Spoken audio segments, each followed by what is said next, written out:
Good morning. This is Pat O'Connell at the Public Regulation Commission.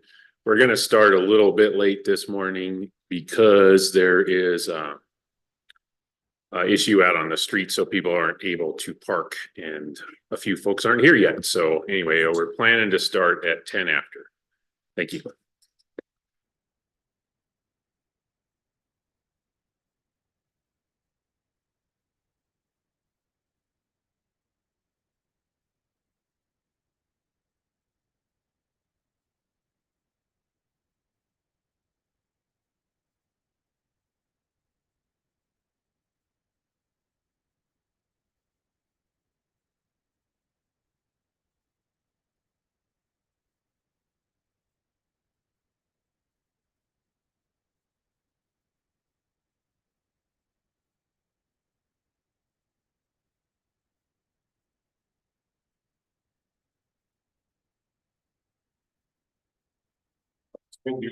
One, two, test one, two.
Keep your camera back.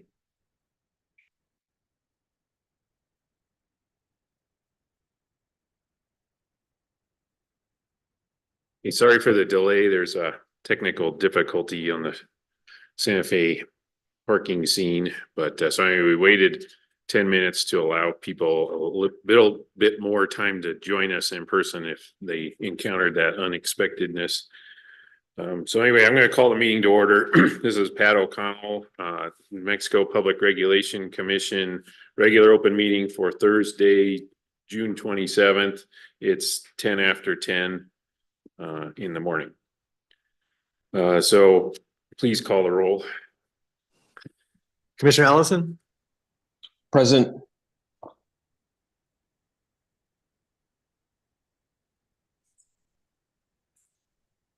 Yes, were you able to hear me? I can hear you now. I didn't hear you the first time. Okay, great. Present. Okay, Commissioner Aguilera. Present. Commissioner O'Connell. Present. You, all commissioners are present and you have a quorum, Mr. Chair. Great, thank you. So we'll rise and do the Pledge of Allegiance and the state pledge. I pledge allegiance to the flag of the United States of America and to the republic for which it stands, one nation, under God, indivisible, with liberty and justice for all. I salute the flag of the state of New Mexico as the symbol of perfect friendship among united cultures.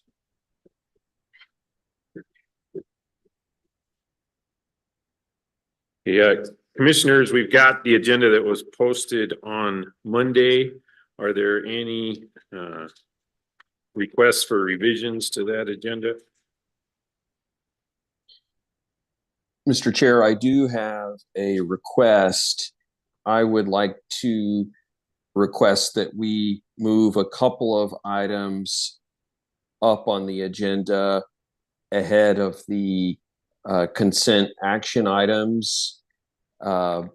Those would be regular action item B4 and discussion and potential action item number 1. And the reason for that is that it's 1 a.m. in the time zone I'm currently in, and I would like to weigh in on those 2 items, and then probably I will be leaving the meeting given the time. Thank you for that, Commissioner Ellison. Commissioner Aguilera, do you have any changes or any comments on that proposal? I don't have any other changes. I would be fine having those discussions earlier, so long as they stay next to each other and in that order of the item B4 followed by the discussion item. Okay, so then I'll go ahead and move that we proceed with the agenda as posted with the following modification. When we get to item 7, after approval of prior meeting minutes, we will take 2 items from later in the agenda. Specifically, we'll move up item B4 for utility matter regular action and item 1 on discussion and potential action, and we'll take them in that order. I'll second. Mr. Cameron.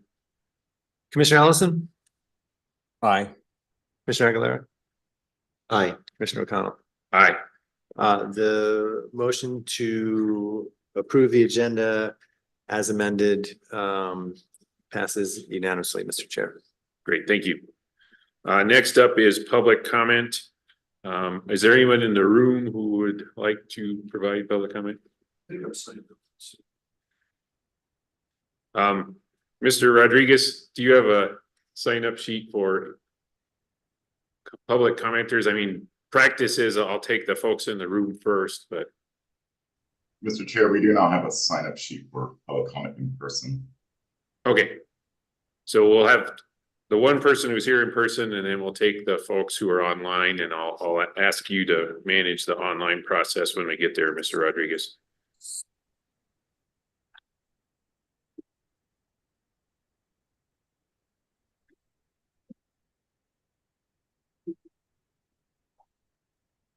Hi, Commissioners. I'm Mark Fenton, Executive Director of Regulatory Policy and Case Management at PNM, but I'm not here to speak for Mark Fenton as a PNM employee. I'm actually here just to speak in person and provide public comment. I'll keep it within 3 minutes, but just wanted to let the commission know that my last day at PNM is tomorrow. You know, I've been working with staff and the commissioners and interveners for quite some time, for several years. Actually, I've been on the PNM Electric side since 2004, been with PNM since 1985 with Sangre de Cristo Water Company, and also with the gas company for a long time. And in those roles, I was working on cases behind the scenes, but since about 2004, I've been much more of an interface with the commissioners. And I just I've been the liaison. First of all, I want to say going forward, Henry Monroy, my boss, will be the main contact initially, and he may, you know, shake things up a little bit as to who I'm ready to relinquish my chair. So anybody can sit in the chair, but from PNM, I'm not sure exactly who's going to be here. But I just wanted to say, well, before I dive in and thank the commission, I also this is something I'm doing on my own accord. Obviously, I'm in a point in my career where I just was ready to retire. My wife just retired from the Albuquerque schools, public schools, and she did that in May.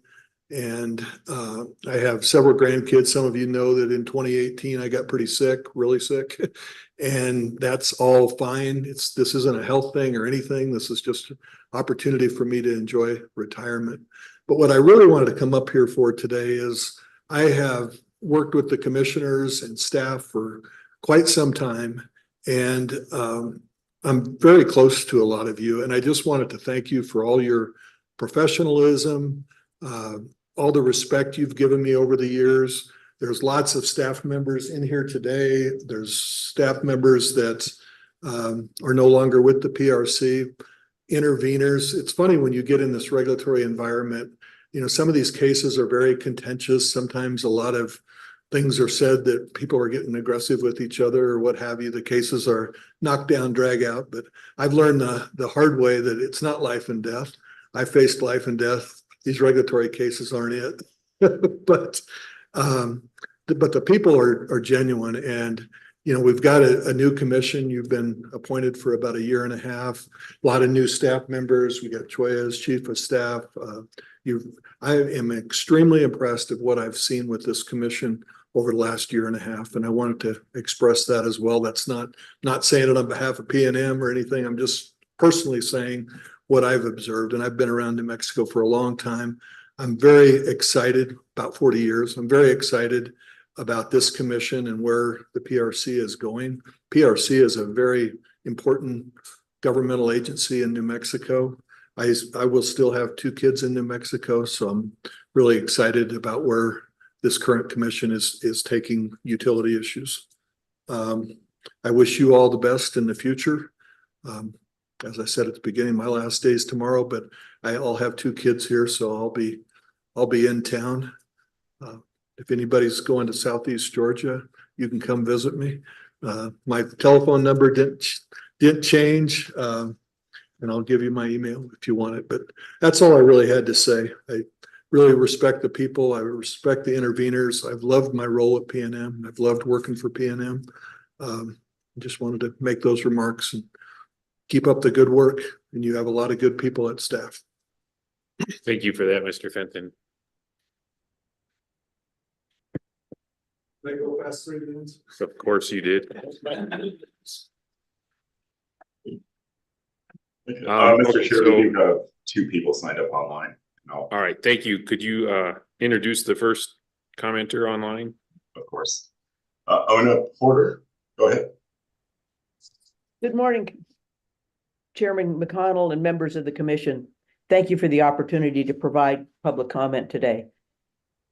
My name is Ona Porter, and I am the Clean Energy Leader and Founder Emerita of Prosperity Works. I'm here to speak on the importance of community solar for our community. We are over 3 years from the passage of the Community Solar Act, which happened in 2021.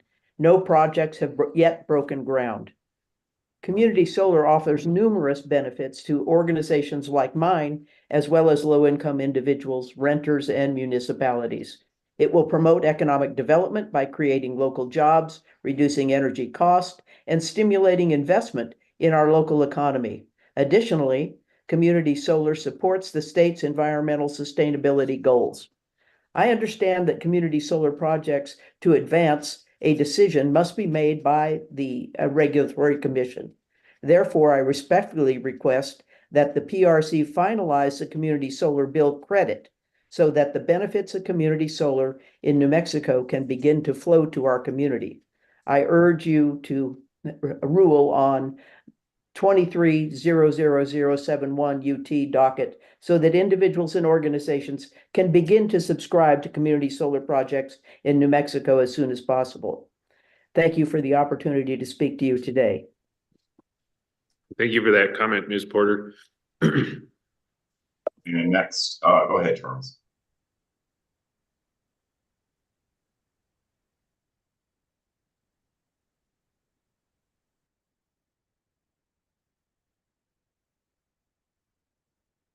Good morning. Can you hear me? Yes, Charles, go ahead. Thank you. Thank you, Mr. Rodriguez. Good morning, Mr. Chair and members of the commission. My name is Charles DeSalen. I'm an attorney representing Coalition for Clean Affordable Energy, a coalition of 11 environmental and public interest organizations which are active in New Mexico. CCAE is a regular participant in proceedings before this commission dealing with public utilities. And I also, I've dealt with Mr. Fenton quite a bit in the time he's been with CCA, and I want to wish him the best in his retirement. And I also want to thank the commission for the opportunity to address you today. So I'm going to just talk briefly about replacement resources for the Public Service Company of New Mexico San Juan Generating Station. Now, we anticipate that in the next few months, likely in September, PNM will be proposing in a filing to the commission a number of electric generation or storage resources for its 2028 resource portfolio. Now, we also expect that some of these resources will be located within the Central Consolidated School District in San Juan County. We strongly and respectfully encourage the commission to treat these resources as replacement resources within the meaning of the Energy Transition Act. Now, the Energy Transition Act in section 62-18-3, subsection F, defines replacement resources as, and I quote, up to 450 megawatts of nameplate capacity identified by the qualifying utility as replacement for a qualifying generating facility and may include energy storage capacity. And then it goes on, provided that such resources are located in the school district in New Mexico where the abandoned facility is located, are necessary to maintain reliable service, and are in the public interest as determined by the commission. That's the end of the quote. Now, by treating these resources as replacement resources, the ranking criteria under the Energy Transition Act will apply. And these criteria are in section 62-18-3, subsections A and B of the Energy Transition Act. These criteria include the ability of the resources to provide economic development and good paying jobs in the area. They include a preference for resources with higher capital to fuel cost ratios, a preference for resources that will reduce reclamation costs, and a preference for resources with the least environmental impact. So thank you for your consideration of these comments, and have a good day. Thank you for that comment, Mr. DeSalian. Mr. Rodriguez, is that all of the registered public comments online? Yes, Mr. Chair. Great, thank you. Next on the agenda, announcements. Do we have anything from Office of General Counsel? I don't have any announcements, Mr. Chair. Thank you. Commissioners, do you have any announcements for this morning? I have one announcement. So I want to announce that my technical advisor, Cynthia Enriquez, is going to be moving on. She's going to work for El Paso Electric, and her last day at the commission is, I think, July 12th. Yeah, July 12th. And so, I just want to take this opportunity to thank her publicly for the help that she's provided me, and also mention to her, and I know she knows this, that I'm supportive of her career, and whenever it comes to anything professional, I am here to help. So thank you. And that being said, I will also be at some point posting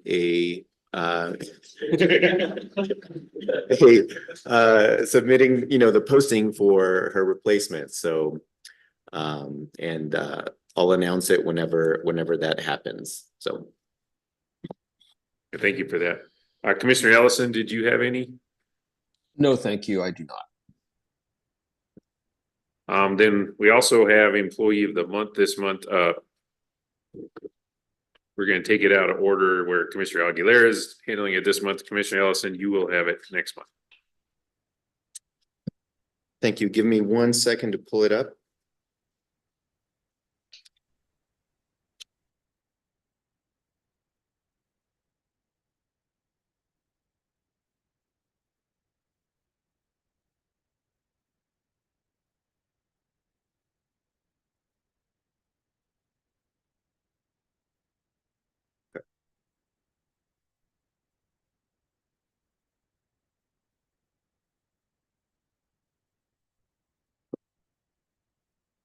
Okay, so it is my honor this month, came early.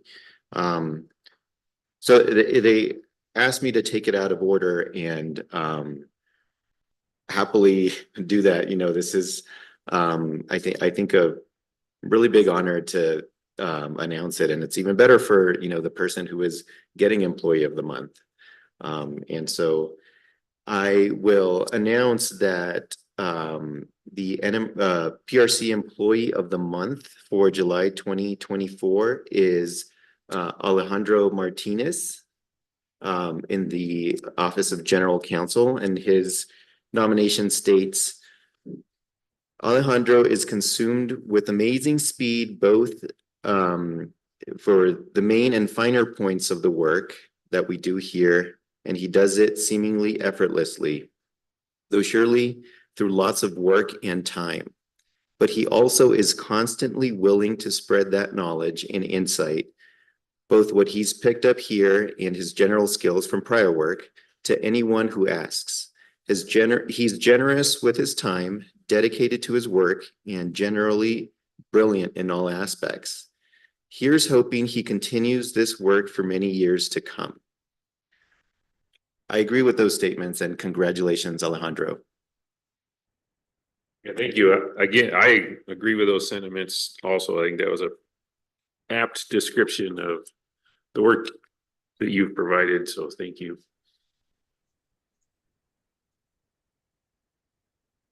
So next on the agenda is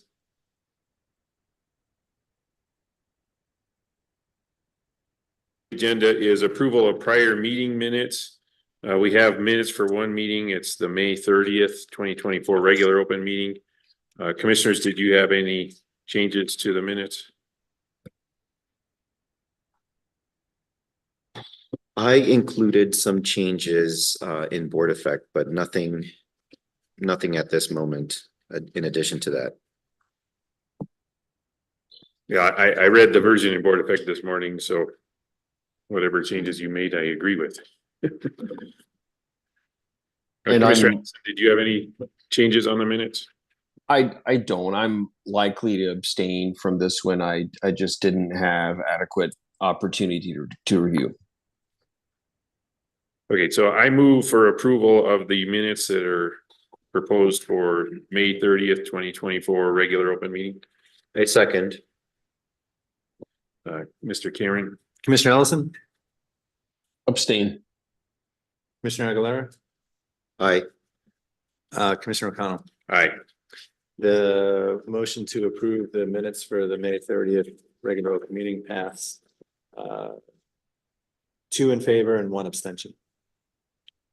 Thank you.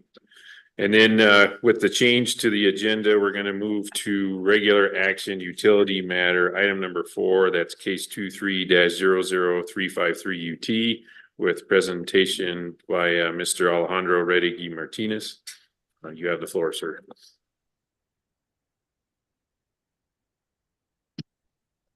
Good morning, Mr. Chair, Commissioners, and thank you for the recognition just a few moments ago. It's been a pleasure working with you and furthering the work of the Commission.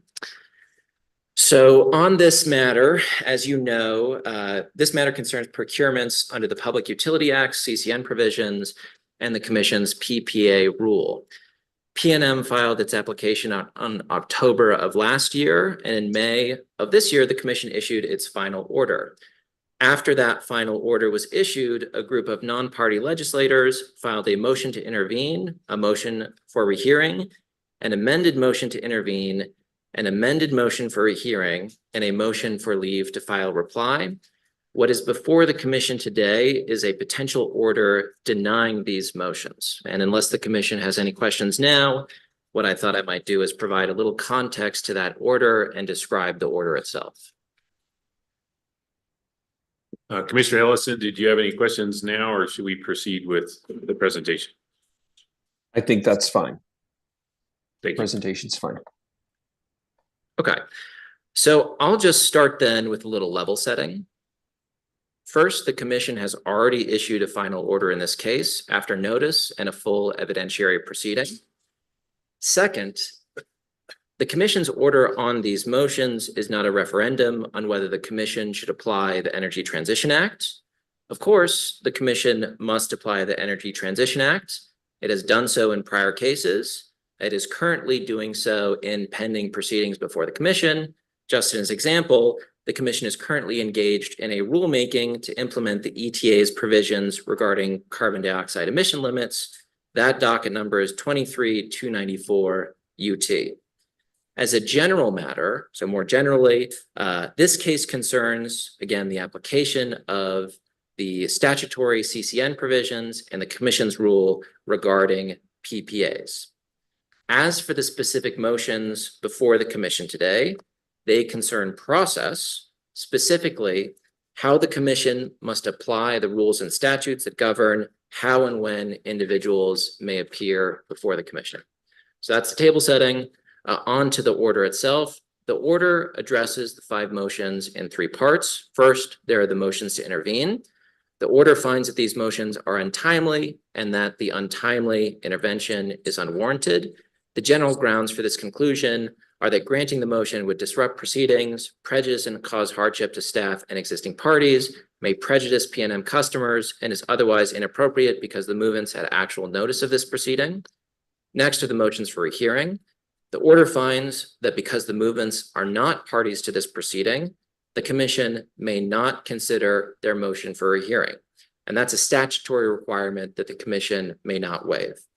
Finally, we have the motion for leave to file a reply. Under Commission rules, replies may only be filed with leave of the Commission.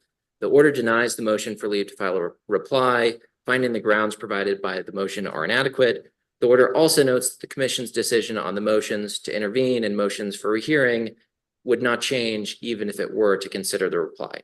So for those reasons, I recommend the Commission approve the proposed order, and I'm happy to answer any questions that the Commission may have.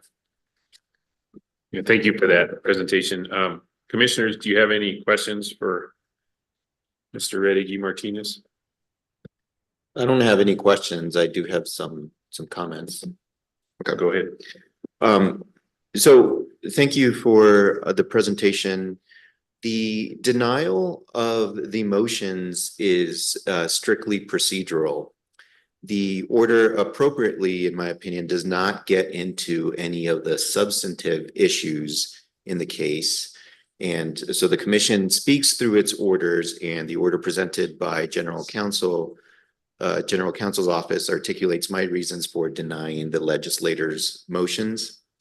So those are my thoughts on the motions. I have additional thoughts about the core concerns of the legislators. However, given that the commission did not approve or preclude any San Juan generating station resources in this proceeding, I think it is more appropriate to discuss the San Juan replacement resources during the next agenda item.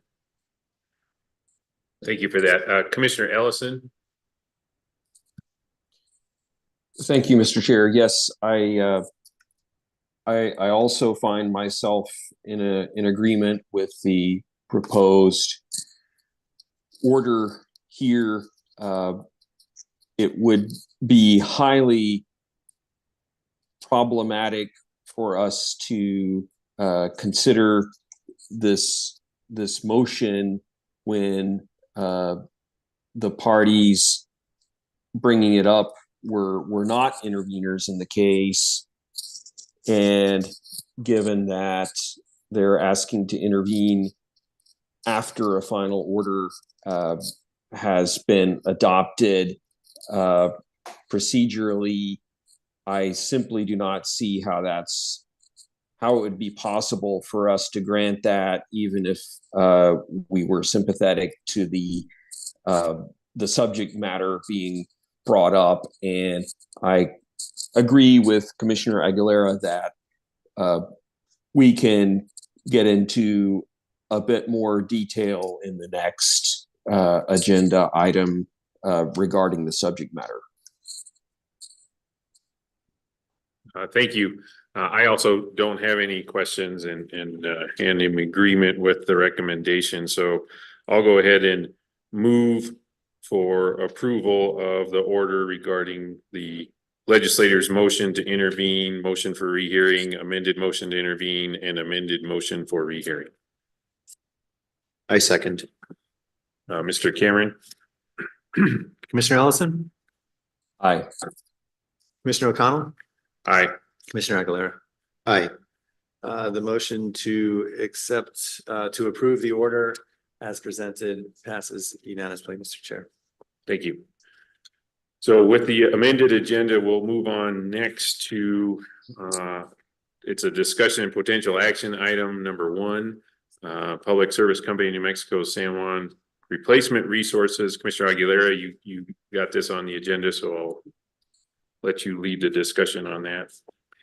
Thank you.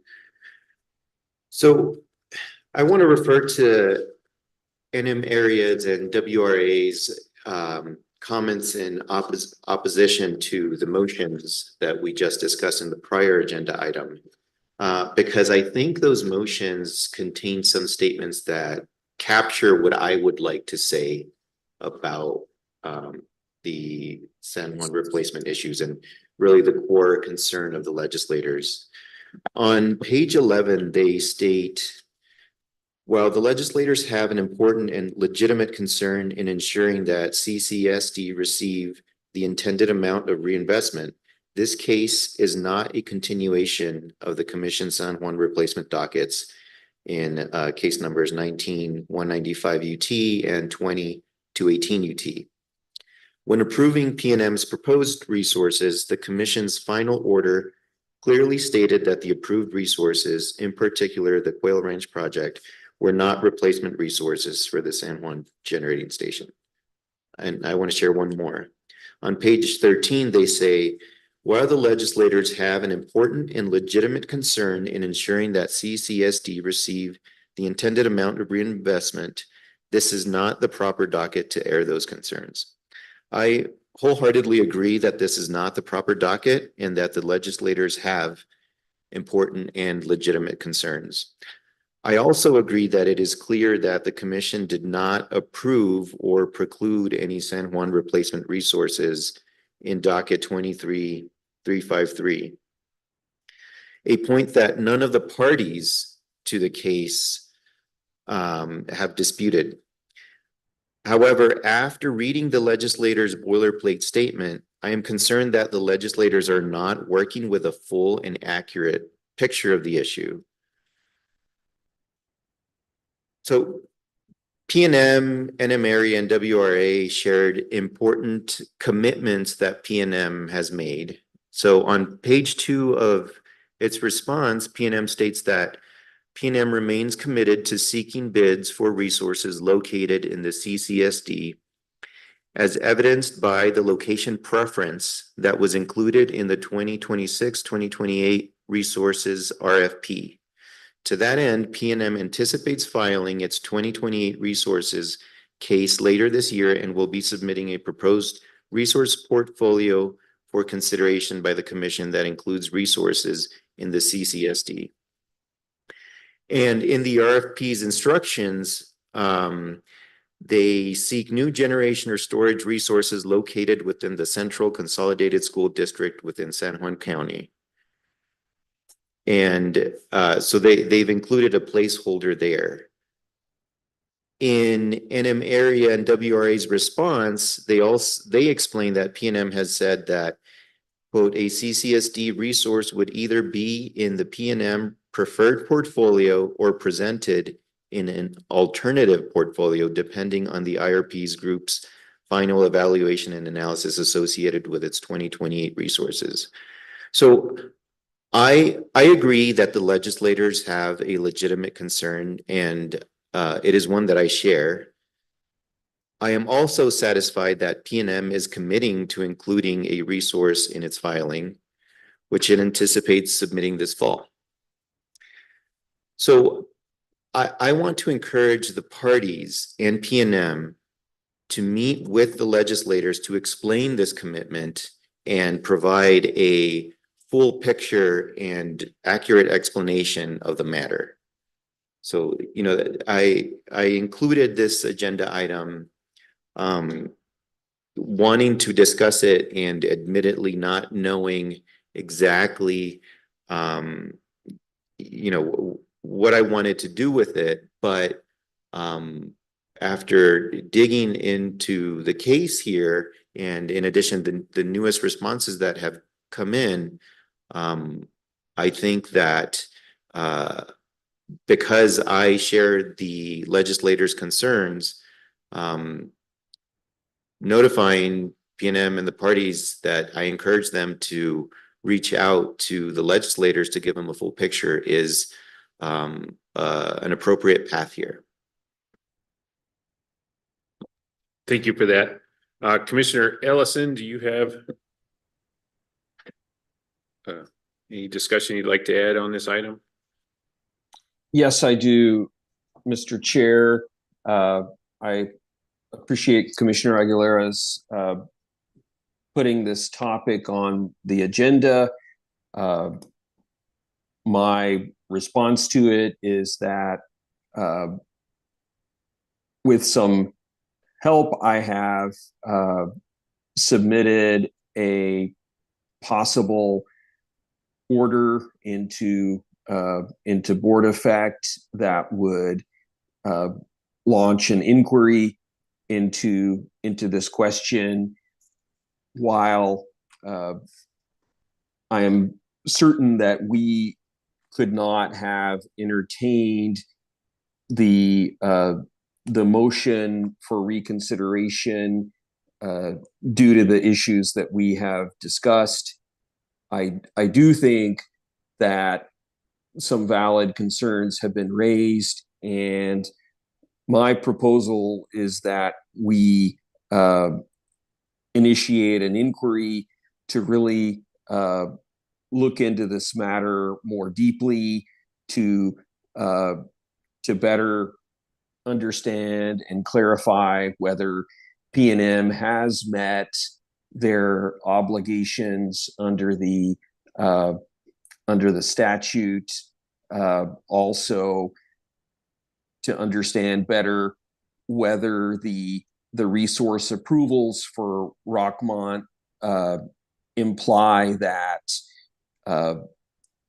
the equivalent amount, the 130 megawatts of replacement, whether they need to go in the school district or not,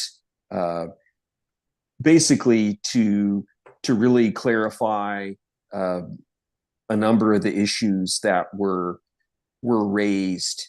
I think it would be prudent to go ahead and to ask these questions and to investigate the issue further.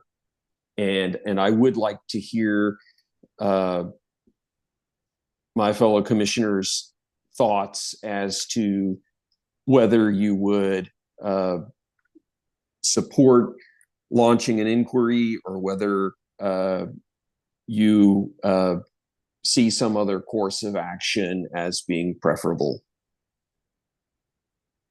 Yeah, thank you for that, Commissioner Ellison, and thank you for contributing that document. I'll start by just, I think, summarizing what I've heard from both of you, and maybe by summarizing, I'll amplify it, but we're not in a or situation, we're in an and situation. The case that we just decided was about getting capacity that's necessary for reliability, and adding clean energy resources was found to be within was needed and within broadly the law and the rules of the commission. It's also important to get replacement resources in the school district. Those two things aren't mutually exclusive. So then to your question, Commissioner Ellison, about opening an inquiry, I think I lean more towards let's use the process that exists right now, which is there is an IRP that's underway. There will be an RFP that is part of that IRP. There are rules that cause that RFP to be an open stakeholder process. There's also will be an independent monitor. So, we'll have opportunity. The commission will also have opportunity to weigh in on that RFP before it gets issued. So I'm afraid with the inquiry, that's a little too prescriptive and too tight. I mean, time doesn't have to be a flat circle here. We can iterate instead. And if we're just what these motions procedurally were about was let's loop back into a case that's already been decided. I personally don't see how that's a constructive path forward. If we want to get resources in the school district as soon as possible, there is a process that makes that a possibility.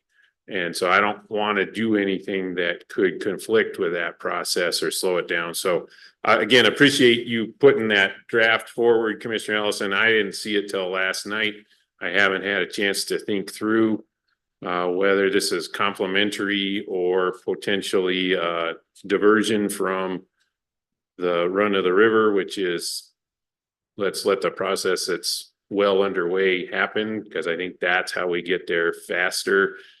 So in that mode, I like Commissioner Aguilera's contribution this morning was just, again, notify people that this requires creative, constructive solutions. That's more likely to happen if we talk to each other than if we enter into rigid dockets with ex parte rules. So that's my 2 cents on the matter. Yeah, and I'll add that I think we have a situation here where the parties, most of the parties in the docket, and including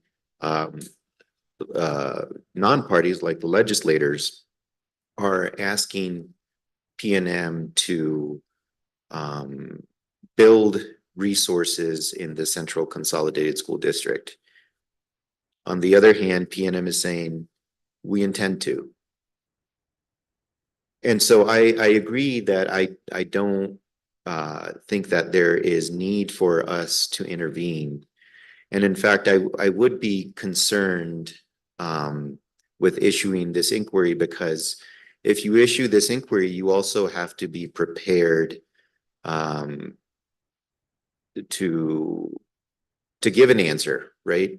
Whether PNM has complied with the ETA, and I'm not sure that that is a question that we have to answer right now, given that all of the parties, I think, are in agreement.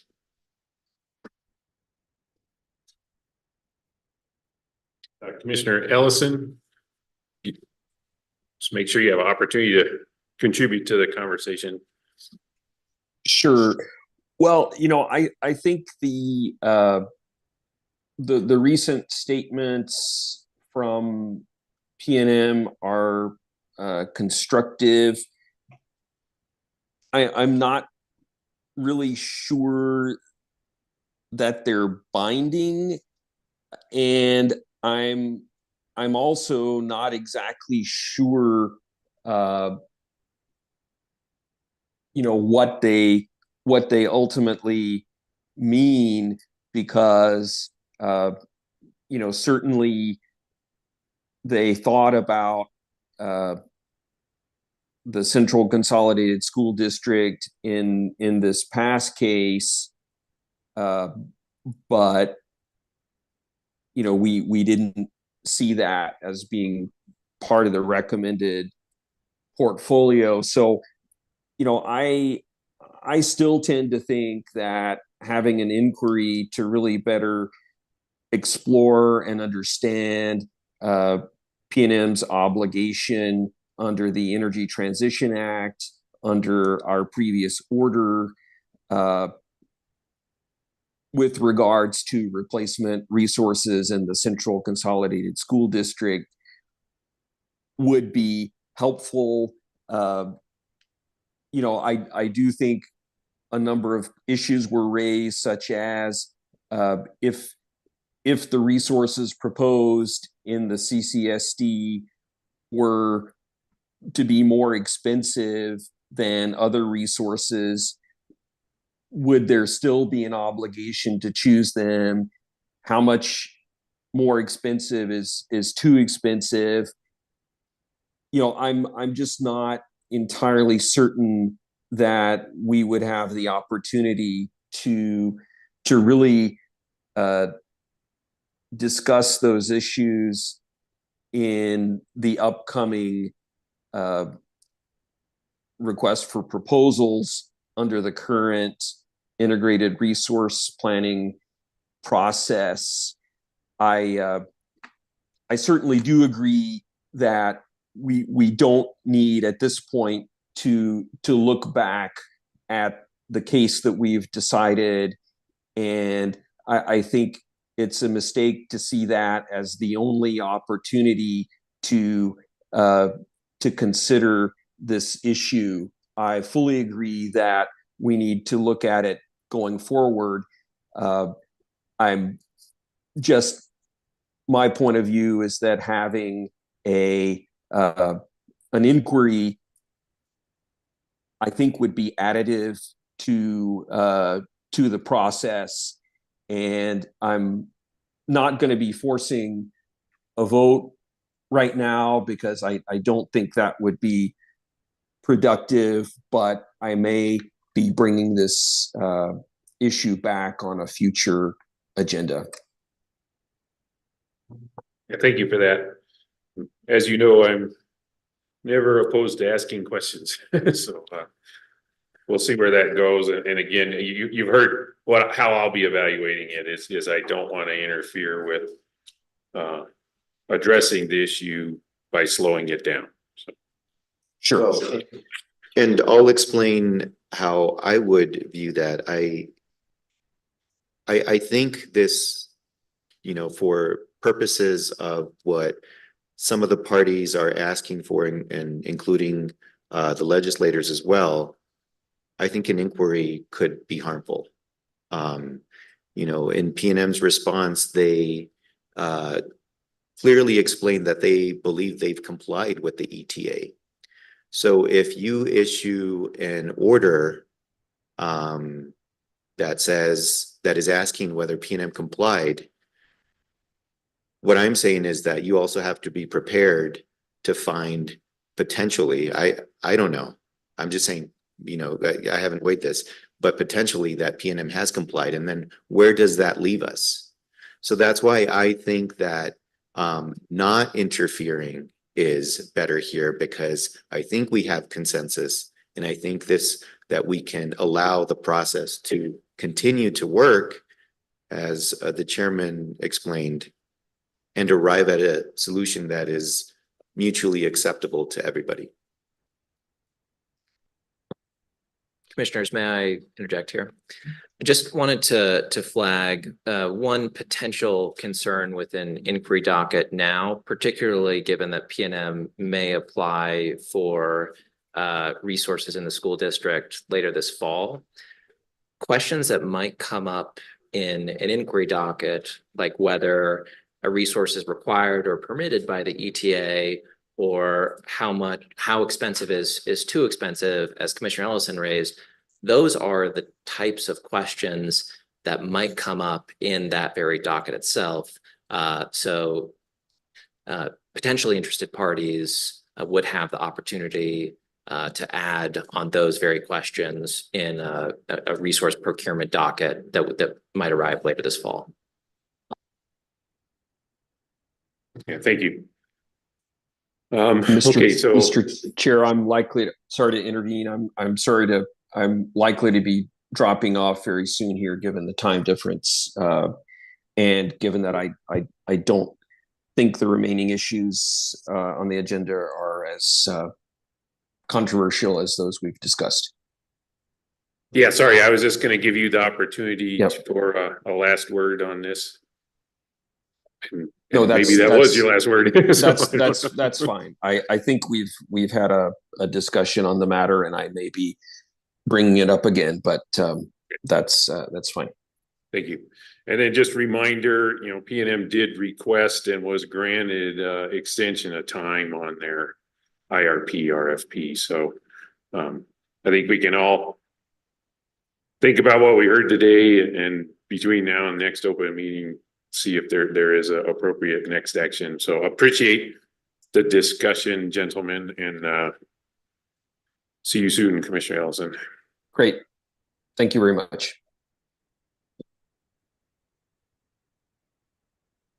Of the month. Okay, so we're going to move on to the consent action items. There are 2 transportation items and 3 utility matters on the consent action agenda. Commissioner Aguilera, did you have any questions or discussions on the consent action items? I do not. I don't either. Looks like Commissioner Ellison has dropped off. So I'll go ahead and move that we approve the items on the consent action. I second. Mr. Cameron? Commissioner O'Connell, Aye. Commissioner Aguilera. I, The motion to approve of the consent agenda items passes 2 to 1 absent. Thank you. Okay, first regular action item is a transportation case. We have with us Ms. Erica Avila Stefans to do a presentation on enchantment towing.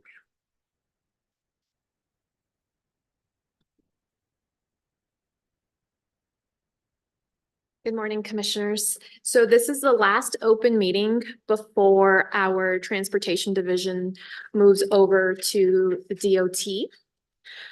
And I'd like to say goodbye to my colleagues at the transportation division. They were wonderful to work with, so professional and so nice. So I hope you enjoy your transition and hope DOT treats you well. So with that being said, before the commission is an investigation into enchantment towing and Albuquerque courtesy and parking. This transportation enforcement case was opened after Enchantment self-reported causing damage to a vehicle while Enchantment was conducting a tow. Staff opened an investigation and alleged various violations to the motor carrier's general provisions, including towing authorization rules, vehicle securement rules, and notice and signage rules. In response to a petition for an order to cease and desist, the commission ordered a cease and desist order, issued an order to cease and desist the actions outlined in staff's investigation. And during staff's investigation, staff discovered that Albuquerque Courtesy and Parking, or ACP, shared an office with Enchantment. And ACP is a security and patrolling company. And staff alleged that ACP was offering tows without operating authority. So staff filed a petition to cease and desist against ACP as well. The commission assigned a hearing examiner and held a hearing. And the hearing examiner recommended that the case against ACP should be dismissed because ACP did not have the equipment to tow a vehicle, so could not have been towing without operating authority. The hearing examiner found that Enchantment had been violating the towing and authorization rules by issuing pre-signed towing authorization forms called PPI forms. So by pre-signed, the hearing examiner means that the PPI forms would have a property owner's signature, but none of the additional information required by our rule. And he recommended a $5,000 fine for that violation. And the hearing examiner also recommended an additional $5,000 for continued violations of the cease and desist order. The respondents filed exceptions to the RD stating that there was no finding of fact or testimony to support that the respondents violated the cease and desist order, and asked that any reference to said violations be removed and the associated fine also be removed. So the order before the commission adopts the RD with modifications. The order adopts the hearing examiner's recommendation to dismiss the case against ACP. It adopts a recommendation regarding the use of pre-signed PPI forms and the associated fine. But the order agrees with the respondents' exception that there was no finding of continued violation of the cease and desist order. So the draft final order before the commission modifies the RD to exclude any indication that the cease and desist order was violated and removes the associated fines. And I will stand for questions. Thank you. Do you have any questions or discussion? No, just one clarification, that there is no, there was a finding from the hearing examiner that the company continued violating the cease and desist order, but I think what you meant to say is that there's no evidence, right? Yeah, and so I agree with that. I just wanted to make that clarification. I don't have any questions. Thank you. Yeah, I read through this and want to echo your sentiments to the good folks of the Transportation Division. They're moving on to the domain of civil engineers. So at a minimum, they'll be treated politely. And then, just personal note, I'm going to miss these cases because they're interesting, right? So, no disrespect intended, Mr. Evans, but midpoint disbursement requests versus tow lot conflicts. One's more interesting than the other. So anyway, having said that, I will move for approval of the proposed final order. Second. Commissioner O'Connell, Aye. Commissioner Aguilar. Aye. The motion to approve the final order passes 2 in favor, 1 absence. Thank you. And next up is our swan song for the Transportation Division cases. We have a presentation from Miss Katie Lang. Good morning, Mr. Chairman, Commissioners. Before you is what the commission is 16 dockets and their associated attachments. They are the matter of the failure to file annual reports by various motor carriers. We have 3 different flavors, actually. Docket number 23-00354 is for it has to do with motor carriers with certificates. The remaining docket numbers are of 2 kinds. There is one flavor where there are 2 attachments to it. That's because at the beginning, I will go back to the procedural order, but the reason why there are 2 kinds is there's a docket numbers with 2 attachments and exhibits and one with just one exhibit. The 2 exhibits are one that dismisses cases the case against some motor carriers, And the second kind is where there are no cases dismissed against the motor carriers pertaining to the docket. These cases go back to October of last year and January of this year. Staff filed petition to suspend and for motion to show cause against almost 1,400 motor carriers for failure to file their annual reports with the commission. We have seen there is extensive procedural history with that I will not repeat, but on June 11th of this year, we had several public hearings for each docket, and several motor carriers did show up and explain the reason why they were late or hadn't filed their annual reports, and a lot of them did actually comply. So based on that, more motor carriers had the case dismissed against them. At the conclusion of the June 11th public hearing, co-presiding officer Mueller outlined that the next steps for the matter would be for the Office of General Counsel to draft a recommended decision and or a final order for review and approval by the commission. Presiding Officer Mueller also ordered staff to file a status update, which was done on June 13th. So based on the status update and the procedural history, Office of General Counsel has drafted these final orders. We are not going to be requiring the hearing officers to draft a recommended decision because it's late in June and the matters are going to be moving to the Department of Transportation. So in essence, in the interest of time, we have drafted a final order on all these docket numbers, and I'm ready to answer any questions. Thank you. I mean, you've handled this case over many months and we've heard it many times, and I appreciate your hard work and Transportation Division's hard work. And I appreciate what you brought forward to us today. Thank you. Share the same sentiments. Thank you to all of those who put a lot of work into these. There are a lot of dockets. There was a lot to figure out, an overwhelming amount of information, and even here, a lot of orders that were put together. I wish I would have seen it earlier, because I would have suggested putting them in one docket and making them non-consolidated. But I appreciate all of the work that went into this, so thank you very much.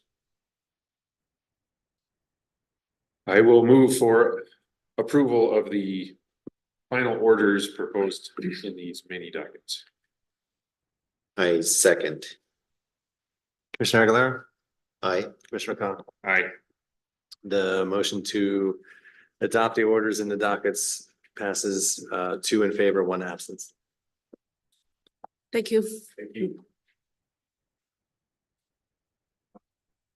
Next up is utility matters, regular action item B1.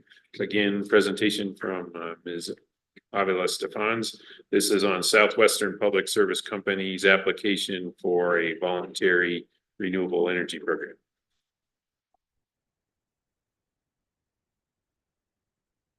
Hello. So I did a presentation on this matter during our last open meeting, so I won't repeat it. But before the commission is an order that adopts the certification of stipulation. But I will stand for questions. Yeah, thank you.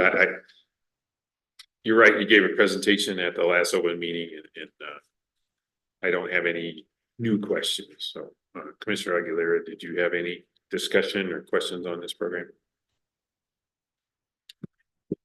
I do not have any new questions. I thank you for your work on the order. Sure. No, I'd like to thank the commissioner's policy advisor, Miguel Perez, who helped me look through it all. So Great, thank you. I will move for approval of the final order in case 23-00271. I second. Commissioner O'Connell, Aye. Commissioner Aguilera. Aye. The motion to approve the order passes 2 in favor, 1 absence. Great, thank you. Okay, so now we're back to Ms. Lang. For case number 23-00384 UT, which is approval of 2 purchase power agreements for Southwestern Public Service Company.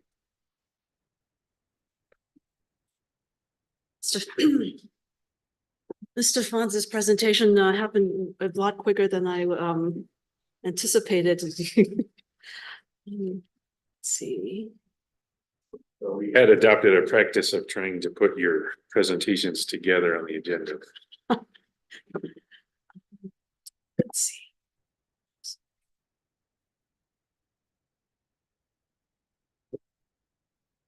Commissioners, Mr. Chairman, this docket number before you, 23-00384 UT, is upon Public Service Company's application and requesting approval for the purchase power for 2 long-term purchase power agreements.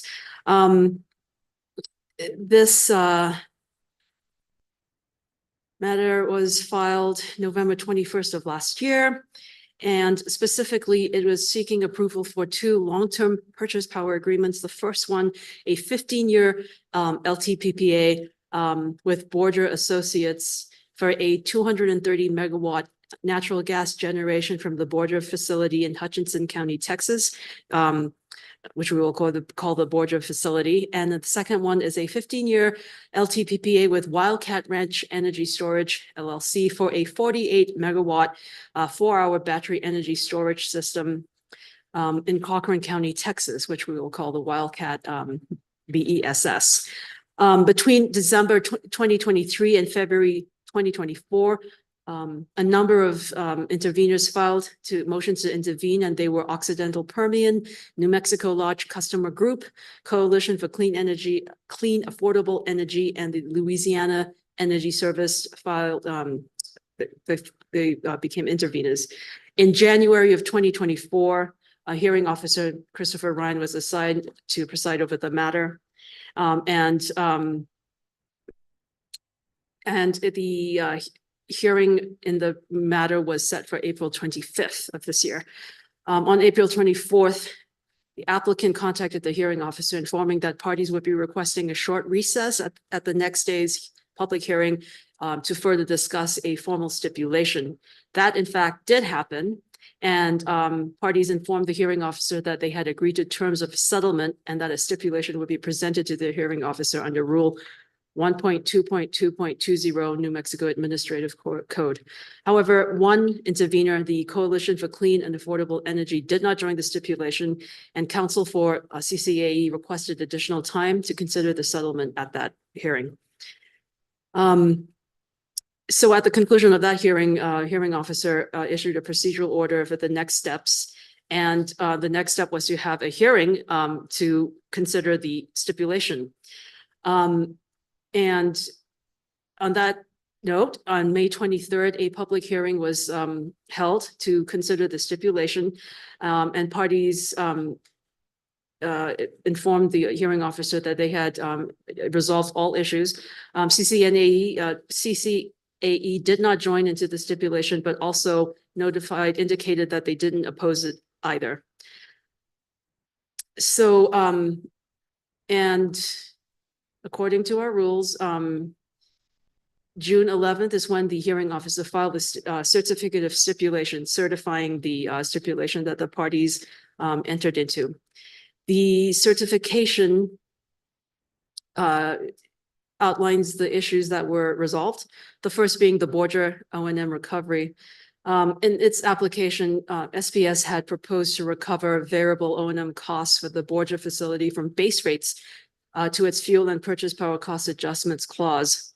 Interveners objected because they cited concerns about double recovery and complications around recovery costs. The stipulation resolves this issue by authorizing SPS to recover the O&M expenses through, but only when their new base rates come into effect after their next rate case. The Wildcat issue was also resolved because SPS had initially requested to provide only 90% of the off-system sales margins to the customers, and they withdrew that. And the last one was the selection process for Wildcat. Interveners were concerned that SBS had manually selected it and requested additional analysis to demonstrate cost effectiveness. SBS did undertake this and it was considered to be resolved. The certification of the stipulation states that the stipulation benefits the ratepayers and it's in the public interest. So Office of General Counsel has drafted a potential order accepting and adopting the stipulation. And I'm ready for any questions. Thank you. Do you have any questions, Commissioner? I don't have any questions. I appreciate the thorough presentation and the order that you presented to us. Thank you. Thank you. Yeah, I agree. Your presentation hit the high points. And, having been duly informed, I'll move for approval of the final order in case 23-00384 UT. I second. Connell, Aye. Commissioner Aguilera. Aye. The motion to approve the final order passes 2 in favor, 1 absence. Thank you. Thank you. Next is another utility matter, also a presentation by Mr. Reddigy Martinez. This concerns P&M's rate case.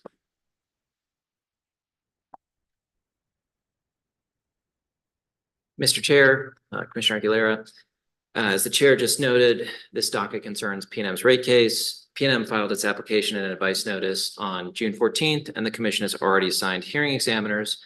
What's before the commission today are 2 potential orders that suspend the rates proposed by the application and advice notice, which would otherwise go in effect in July.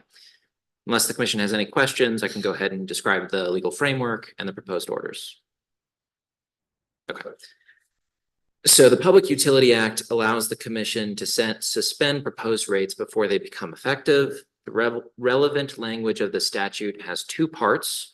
Under the first part, if the commission finds that a hearing is necessary, it shall suspend the proposed rates for a period no longer than 9 months. Under the second part, if the commission finds that longer than 9 months will be required, it may extend the suspension period for an additional 3 months for a total of 12 months. Both of these potential orders suspend rates. The difference between the 2 of them is that the second order finds that a longer than 9 months will be required and therefore suspends rates for an additional 3 months, bringing the total suspension period to 12 months. The justification for the finding that a longer period will be necessary are prior rate cases that have required more than 9 months, including P&M's own rate cases, which have required more than 9 months for nearly 2 decades. And just one more thing to set expectations. If the commission does not adopt the 12-month order, it will likely address this issue again soon, as the parties may move the commission to find that a longer period is required. Either order is lawful, and I'm happy to answer any questions. Did Mr. Fenton have anything to do with them taking 12 months? Sorry, that's a joke. Commissioner Aguilera, do you have any? Well, I thank you for that presentation. I'm curious, I guess, why there are 2 orders. I don't know if you have a recommendation among the 2. I have some thoughts, but maybe some background for the reason to have the 2 orders would help. So the genesis behind the second order is to essentially increase efficiencies and reduce costs to the parties in the commission. So a potential advantage of suspending creating a suspension period of 12 months now is that it will avoid a scenario where we create a 9-month suspension period. The parties and the hearing examiners expend time and resources to create a procedural schedule that assumes a 9-month suspension period, only for them to have to recreate that work and for the commission to have to do the work of further extending the order or further extending the suspension period if and when a party or hearing examiners come and say more time is going to be necessary. I think the conclusion that longer than 9 months is going to be required is very reasonable based on historic practice. So there are some administrative efficiencies to the commission and to the parties and the hearing examiners for doing it now. Thank you for that. I think, you know, and I agree. I think based on historic practice, I think the 12 months will be needed. Yeah, I would say having 2 orders there might partially be my fault because it just cuts against my grain to give up time before it's been earned. But I have started working my way through P&M's filing. This isn't a vanilla rate case. There's some novel issues in there. And so rather than set the 9 months only to end up at 12, might as well admit the obvious and go with the 12-month order now, even though for me, that's an exception, not a rule. And again, what I tell folks when they're asking for time is you have to explain why. For me, the explanation lies in P&M's filing. So having said that, I'll go ahead and move for adoption of the order suspending rates for 12 months. I second. Commissioner O'Connell, Aye. Commissioner Aguilera. Aye. The motion to adopt the order that suspends the rates for 12 months passes 2 in favor, 1 absence. Thank you. Thank you. So that concludes the regular action item section of the agenda. We're on to discussion and potential action. We've already taken the first item there. So now we're on discussion item number 2, vehicle disposal. We have Ms. Mascarenas to lead us through that. Welcome. Good morning or afternoon, commissioners. As required by statute, we do have to present to you and obtain approval to dispose of our vehicles.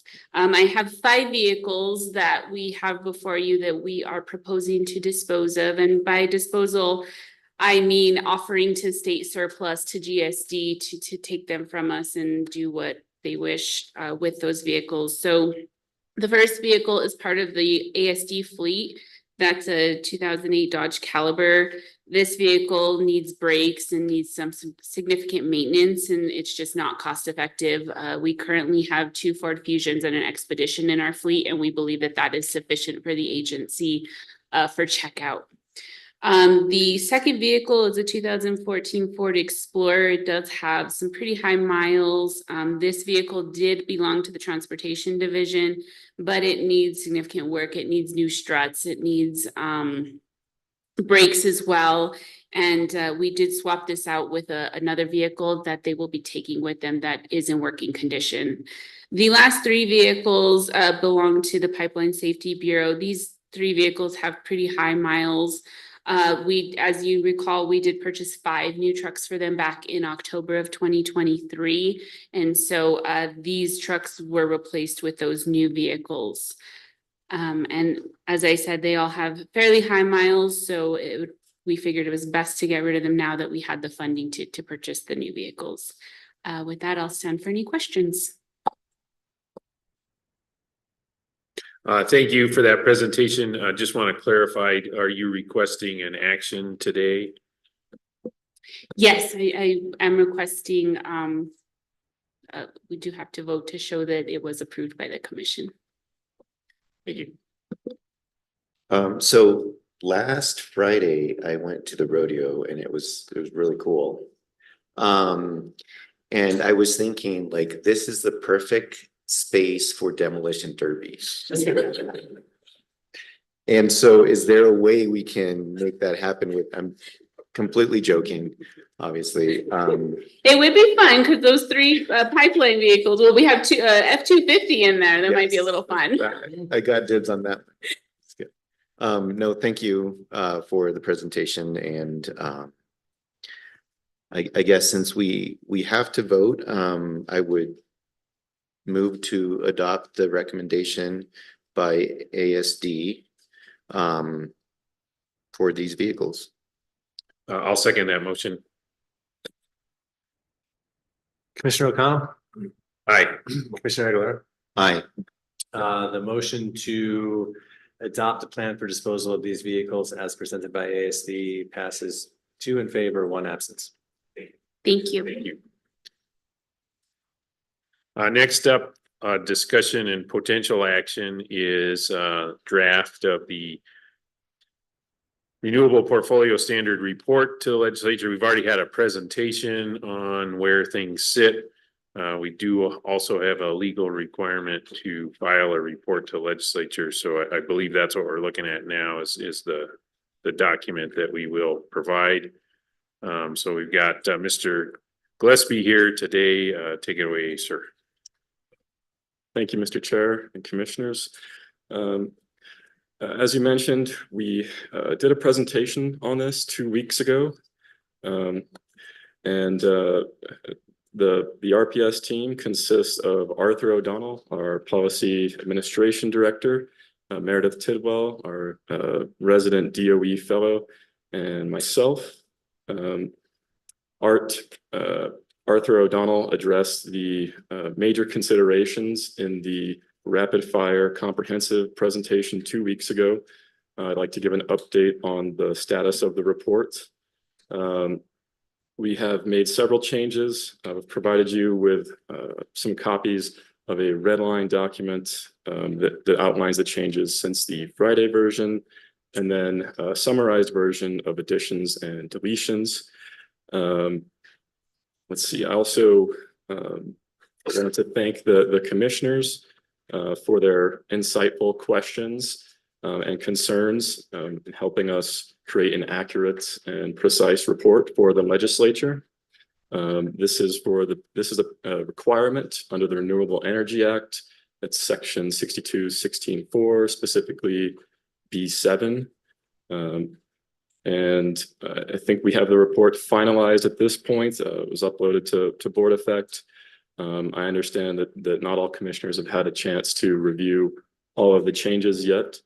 And I'd also like to lastly give a special thank you to Erin Lecoq and OGC for her review of citations and making sure that we are tracking the statute. Content-wise, the most substantive changes that we made were mostly deletions and adjustments so that we could focus on the renewable portfolio standard. In accordance with that, we removed some language from several sections to streamline the report for readability and for content. We've added some additional tables. We've updated some data in our tables. And in terms of the overall summary, the IOUs, in terms of reported data, they will be complying with the 2025 40% requirement. And as Art stated 2 weeks ago in the open meeting, most of the co-ops are in compliance as well. And there is an associated rulemaking to bring the rest of the co-ops into compliance. And that's all I have, commissioners. I stand for questions. Yeah, thank you. Yeah, I know a lot of work has happened over the last 2 weeks and I appreciate that. What is your request today for potential action? The request, Mr. Chair, would be approval of the report so that we may send it to the legislature by the July 1st deadline. Thank you. Commissioner Aguilera. I just want to thank everybody who had a hand in writing this report. I think it's thorough and responsive to the requirement that we have. So thank you for drafting it. I guess in a motion to approve this, I would just ask that we include an opportunity for, you know, whomever to do a final read through and you know, I think I've caught a couple of little things, but just not to change substance, but really to make sure that it's in the best shape possible in terms of, you know, any potential typos or anything like that. Yeah, I would be in favor with that. I mean, the biggest change from the draft we had 2 weeks ago to now is just kind of, as Mr. Gillespie said, just structural focus on this is about RPS and RPS compliance. And so that's been accomplished. But yeah, so if you're gonna be collecting typos and you've got a July 1st deadline, you have a deadline for typos. Yeah, and by somebody reading through it, I just meant somebody like on the team, or I didn't mean me, so.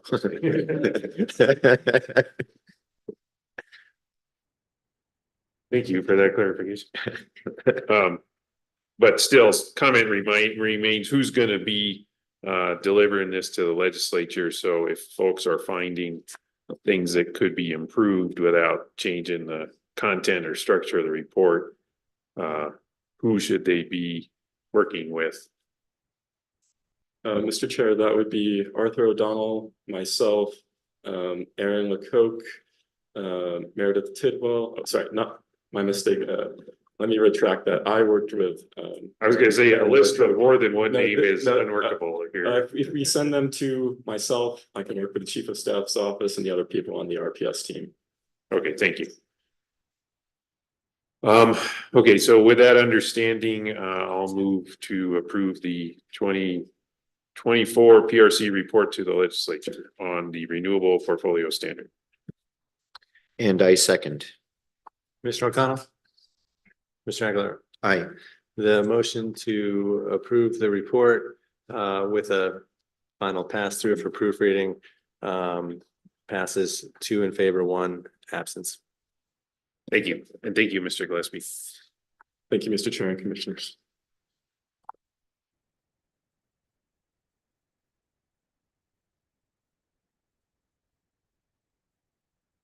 Next on the agenda is communications with Chief of Staff. So Ms. Corey, if you could join us.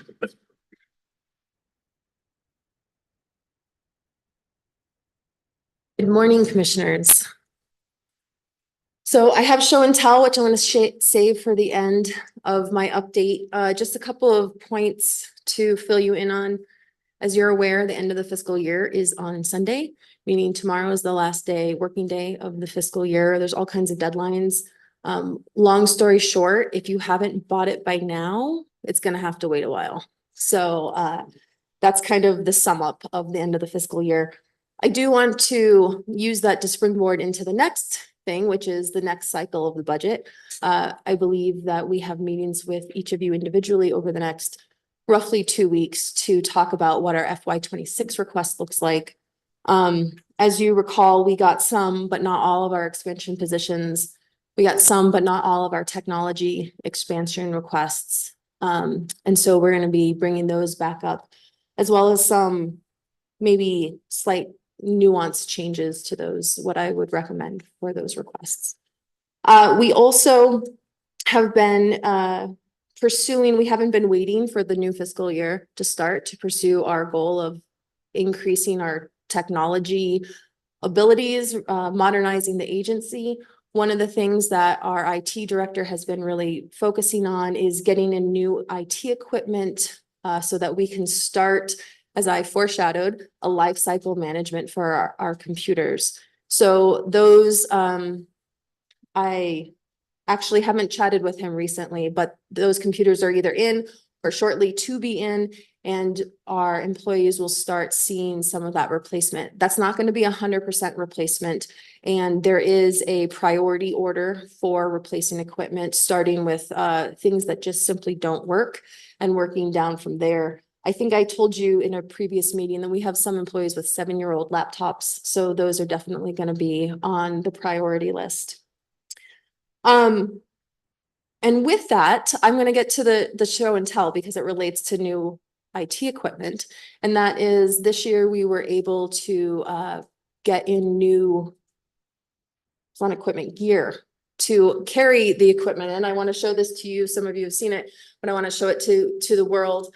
We have backpacks that fit our new computers in. They have PRC logos so that when we are sending our staff to trainings, when we're out and about, like our strategic plan requires us to be, people can find us just because our backpacks have our logos on it, which will be a huge step, because I don't know about you, but I've been in meetings where nobody knew that the PRC was there, and they were literally like 4 desks up to saying like, somebody should talk to the PRC. Does anybody know where to find them?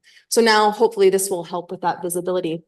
On top of that, we have phone card holders that will allow employees to carry their key cards to the building with them, or their forthcoming employee badges. Right now, this model only fits 1 card, so they'll have to make that choice. But in the future, we'll be looking for multiple card holders. The cool thing about this, not only does it hold your cards, but it works as a little pop-up thing, so you can put it on the back of your phone. And then last but not least, we have lanyards with PRC logo on it, so employees can choose which one they would like to carry their badge and their key card with them. With those exciting updates, and I say it's exciting because I've been in state government for 15 years, and believe me, it's exciting. I want to express my gratitude to Miranda for the work that she put in to the bureaucracy to get these for us. So she did a lot of work, and it's greatly appreciated. And I'm happy to stand for questions. Thank you for that presentation, and yeah, wholeheartedly agree. It will help for people to be able to identify us when we're out in the wild. I also think with the effort that you've been leading to on things like strategic plan, it's helpful for all of us to have something in common with each other, that we all work for the same agency. And so I agree, that's exciting. I'm not sure about the pop-up thing on a phone. I'm not millennial enough to embrace that change, so that's a problem, but that's my problem, not yours. So anyway, thank you for that presentation. Thank you. As well, as a lifelong government employee, I also think this is very exciting. Big news. So appreciate Miranda's work, and you or whoever had the idea for this. I think this is good for morale, and looking forward to carrying one of those. Thank you. Next on the agenda is communications with commissioners. I 2 weeks ago promised an update on the conference I was at this week at Northwestern University. That was a gathering of students, graduate students that are economist students or law students, and they do the research or the hard work that feeds the papers that helps move our industry forward. So it was nice to be able to speak to that audience. The big topic of discussion, not surprising, in hindsight, was AI. How can it really help? And as things related to the kind of big things we've been talking about, regional markets, right? The security constrained economic dispatch. AI and neural nets proved to be very good at helping with dispatch questions. They don't yet have the faith or trust of the people running them to really be predictive. So that's a kind of thing, interesting takeaway from that is to look for more and more use of machine learning in how folks are doing their business out there. And then if they're using it to be predictive, then that might be something worth asking a few more questions. So anyway, it was a good conference. I'm glad I went. And did you have anything? So I went to Hobbs again because I didn't get enough from when we had our open meeting there. So I was there for a conference yesterday, and sat on a panel and had the chance to explain what we do, and also one of the things that I always hear when I talk to somebody from the Southeast is that they're trying to electrify the oil and gas industry, and they need more power. So I explained the steps that it takes to make that possible, including a lot of different functions that are beyond our control, such as the transmission planning process, the interconnection process to the transmission system, and the studies and supply chain issues with transformers, taking 3 years to arrive. But I was personally just very encouraged by the desire to move away from diesel engines and non carbon-free ways of electrifying their operations. Somebody told me that they have 150 diesel generators. I